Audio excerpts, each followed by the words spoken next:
Amor, você está aonde? Pela milésima vez, você está aonde? Ah, não, cara. Eu não acredito. De novo na sua mãe. Só essa semana já foi 6 vezes aí. A gente já conversou sobre isso. O cordão umbilical precisa ser cortado. Você não está me entendendo? Não, eu não acredito, cara. Sabe que horas são? Você tem noção da hora? Ah, já passa da meia-noite, meu querido. É mais de meia-noite. Você não sabe não? Perdeu a noção do tempo?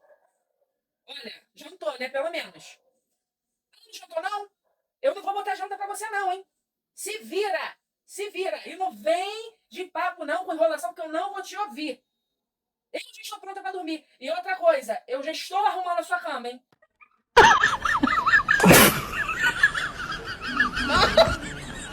赶紧进吧，在这儿。